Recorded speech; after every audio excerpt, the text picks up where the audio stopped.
Aku tuh nggak bisa hidup tanpa kamu sayang. Sayang batu, oh batu, kamu punya otak nggak batu?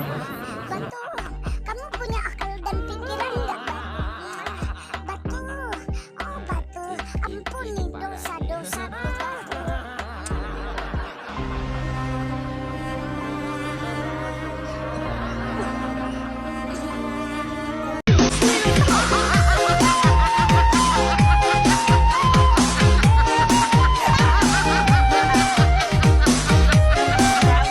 Subhanallah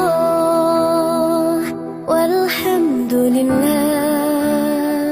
la ilaha illallah Allahu akbar. Aduh, ini framing Basioten ya. Jadi mereka mengatakan bahwa umat Islam ini menyembah batu katanya kan. Menyembah Hajarul Aswad itu. Padahal ya mencium Hajarul Aswad itu sunnah.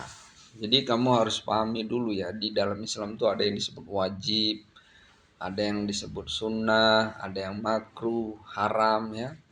Dan ini nggak ada di klasifikasi seperti ini di agamamu, nggak ada ya, karena agamamu tuh nggak ada aturan ya, nggak ngatur apa-apa. Jadi nggak ada membimbing apa-apa agamanya ya, membimbing cara makan nggak ada sama sekali agama. Sedangkan sekelas organisasi keluarga aja itu punya aturan, organisasi punya aturan, tapi ini suatu agama tapi nggak ngatur apa-apa ya kan. Jadi ya mencium Hajar Aswad itu kalau kamu bawa-bawa dia bisa menghapuskan dosa ya. Jadi kalau misalnya dia menghapuskan dosa, yang menghapuskan dosanya siapa? Batu itu? Bukan ya. Sama seperti kamu ya, di dalam hadis dikatakan bahwa sedekah itu bisa memadamkan api neraka kan, menghapuskan dosa ya kan. Jadi yang menghapuskan dosa itu sedekahnya itu ya. Apakah sedekahnya itu yang menghapuskan dosanya itu ya? Tapi itu hanya wasilah, jalan ya dengan sedekah. Yang menghapuskan dosanya tetap Allah. Gitu juga mencium Hajarul Aswad ya kan, kata Rasulullah menghapuskan dosa, bukan batunya itu yang menghapuskan ya, tetap Allah. Dan di dalam Islam yang bisa menghapuskan dosa itu banyak ya, taubat nasuha ya, kemudian ada lagi kalau kamu antara al umratu ilal umrati kafaratul lima bainahuma ya, antara umroh satu dengan umroh satu laginya itu menghapuskan dosa-dosa banyak ya. Berpuasa itu menghapuskan dosa ya, banyak lagi ya yang bisa menghapuskan dosa ya, seperti banyak sekali lah ya. Jadi bukan hanya itu. Dan mencium Hajar Aswad tuh hukumnya hanya sunnah. Kalau kamu nggak mencium ya nggak masalah ya, nggak apa-apa dan nggak boleh dipaksakan juga gitu ya. Jadi dan alasannya kenapa kok harus dicium kali batu itu ya, karena memang menurut keyakinan kami ya, sebagaimana sabda Rasulullah SAW, Hajar Aswad itu adalah batu dari surga. Itu batu dari surga ya. Coba kalau kamu dihadapkan suatu batu yang itu datang dari surga, apa reaksi kamu?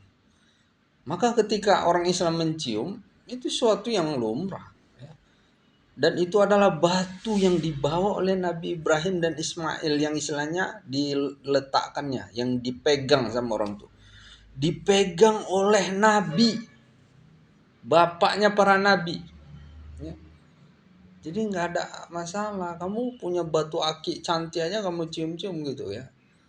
Ini batu dari surga. Bagaimana tubuh kita yang kotor ini bersentuhan dengan suatu benda dari surga. Oh, jadi kalau kita udah bersentuhan dengan surga, subhanallah, semoga kita adalah bagian dari surga itu karena udah kita sentuh, ya kan? Ini nggak ada yang masalah. Bandingkan seperti patung tuh, yang dicium tuh kakinya, patung-patung tuh ya, di agamamu itu yang dicium itu patung yang buatnya entah siapa, entahnya tukang mabuk yang buatnya, ya kan? Entah dia lagi sambil nyabu buatnya, dan bahannya juga entah dari mana, ya. Jadi kamu refleksikanlah itu ya. Artinya bahwa jangan, contoh kamu ya, kamu lihat itu orang yang di tembok ratapan itu kan tembok itu buatan manusia itu, ya. Itu dibangun ya untuk mengenang kehancuran ya bangsa Israel. Nah, kemudian mereka membangun tuh tembok itu dibangunnya manusia, tapi mereka melakukan ritual yang seolah memuliakan di situ kan. Tapi di dalam Islam juga ya, batu Hajar Aswad itu ya, bahkan kata Umar bin Khattab, kamu tuh tidak bisa memberi manfaat dan mudarat. Yang bisa memberi manfaat dan mudarat itu hanya Allah, ya. Nah, jadi sebagaimana Rasulullah contohkan ya, kita contohkan. Dan satu lumrah bahwa batu itu dari surga, itu batu dari surga. Kalau kamu nggak percaya dari surga, terserah kamu. Kami yang Islam percaya itu adalah batu dari surga. Oke.